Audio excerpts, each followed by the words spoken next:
اس کائنات میں سب سے افضل شخص کون ہے؟ سب سے اچھی ڈیوٹی کون سی ہے؟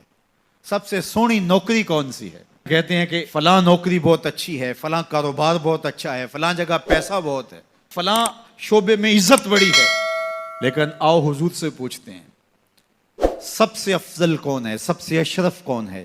تو میرے حضور نے فرمایا خیرکم من تعلم القرآن وعلمہ، تم میں سب سے افضل وہ ہے جو قرآن سیکھتا ہے اور اوروں کو سکھاتا ہے. سب سے اشرف، سب سے اچھی نوکری، سب سے اچھا کام، سب سے بہتر وظیفہ اس کا ہے جو قرآن خود بھی سیکھتا ہے اور اوروں کو بھی سکھاتا ہے. تو اس کتاب سے جڑ جاؤ، اس کتاب سے وابستگی اختیار کرو. جس رات کے دامن میں قرآن نازل ہو وہ رات تو افضل ہو، وہ رات تو 1000 مہینے سے اشرف ہو. اللہ اکبر. تو پھر مجھے بتاؤ کہ جو قرآن کو اپنی روح میں بسا لے، جو اپنے اعمال کو قرآن کی تعلیمات کے تابع کر دے، جو اپنے دنوں کو قرآن کے اجالوں میں گزارے، اپنی راتوں کو قرآن کی تلاوت میں بسر کرے، دن کی تنہائی میں اور رات کے اجالوں میں قرآن پڑھے، بتاؤ وہ کتنا اشرف ہوگا.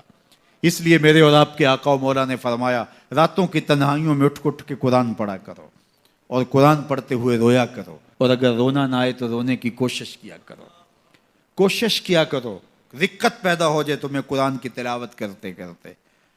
حضرت داتا گنج بخش علی حجویری علیہ رحمہ سے ایک مرید نے کہا حضرت اگر رونے کی کوشش کریں پھر بھی رونا نہ آئے، فرمایا پھر اپنے مقدر پہ رویا کرو. تم اتنے سنگ دل ہو گئے ہو کہ تمہاری آنکھیں آنسوں کا خراج نہیں دیتی ہیں.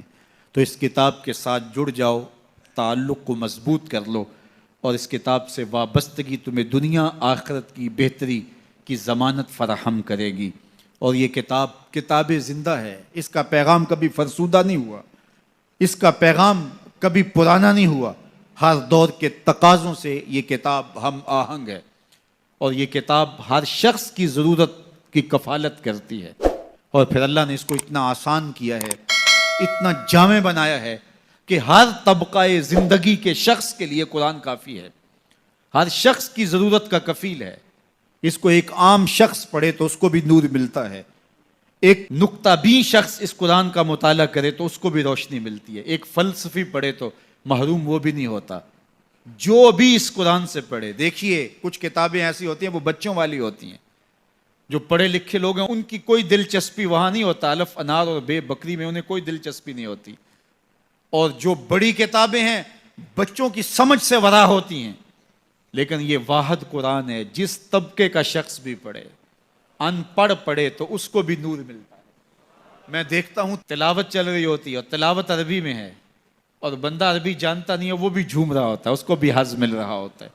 یہ کتاب ہر طبقہ زندگی کو روشنی دیتی ہے. یہ قیامت تک آنے والی انسانیت کے لیے رشد و ہدایت کا صحیفہ ہے. اس کتاب سے جڑ جانے سے بلندیاں نصیب ہوتی ہیں. جس رات کو یہ کتاب اترے وہ رات تو لیلۃ القدر کہلائے. اور جو شخص اس کتاب سے وابستہ ہو جائے اور اس کتاب کو اپنی روحوں میں سمو لے، وہ ذی قدر کیوں نہیں ہوگا، وہ عزت کا مالک کیوں نہیں ہوگا، وہ شانوں اور عظمتوں کا مالک کیوں نہیں ہوگا. تو آئیے میں اور آپ اس رات کی ان خوبصورت پہنائیوں کے اندر اور ان حسین لمحوں کے اندر کتاب اللہ کے ساتھ جڑنے کا عزم کر کے اللہ کے حضور دعا کے لیے ہاتھ پھیلائیں کہ اے اللہ ہمیں اس کتاب کے ساتھ جوڑ دے. یہ کتاب زندگی بخش ہے، اللہ پوری امت کو اس کتاب کے ساتھ جوڑ دے. اقبال کہتے ہیں فاش می گوئم آنکھ در دل مزمرست، این کتابیں نیز چیزیں دیگرست. جو میرے اندر چیز چھپی ہوئی ہے اس کو کھل کے اگر بتاؤں، یہ کتاب نہیں، یہ کوئی اور ہی شے ہے. یہ زندگی بدل شے ہے، یہ حیات ساز کتاب ہے، یہ زندگی کو روشنی اور اجالوں سے بھر دینے والی کتاب ہے، یہ پستیوں سے اٹھا کے بلندیوں تک پہنچانے والی کتاب ہے. اس کا حرف حرف روشنی ہے، اس کا لفظ لفظ اجالا ہے. یہ زندگی کو زندگی کا حقیقی نور دینے والی کتاب ہے. اس سے جڑنے والے کبھی محروم نہیں ہوتے، سرخرو اور سربلند ہوتے ہیں. اللہ ہمیں اس کتاب رحمت سے جڑنے کی اور جڑے رہنے کی توفیق عطا فرما، اور اس امت کو اس کتاب کے ساتھ وابستگی اللہ نصیب کرے.